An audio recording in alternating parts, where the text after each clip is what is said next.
Hey guys, welcome back. In this video, I'm going to show you how to change the number of decimal places in Excel. Let's get started.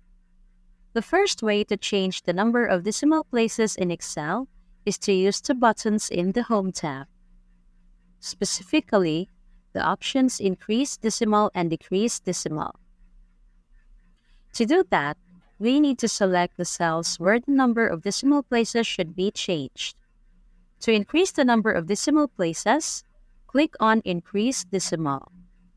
Here, Excel standardizes the number of decimal places for both cells. If we increase the number of decimal places beyond what the number actually contains, Excel adds zeros to fill the count.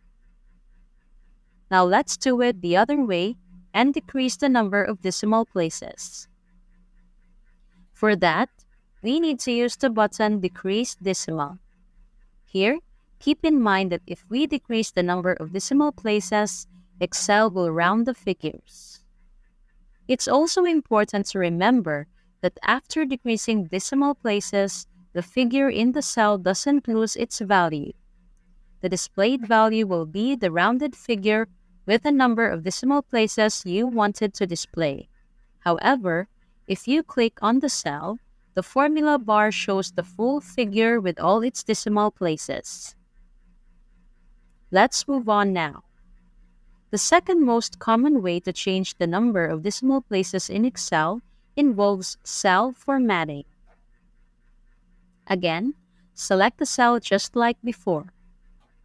Then right-click and select Format Cells.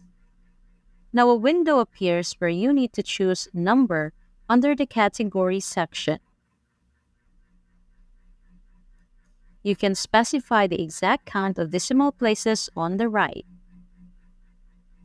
Just above, you can see a preview of the final figure with a specified decimal place count. Let's change the number to 5. Press OK, and that's it. The decimal places have now been changed as required. Thanks for watching.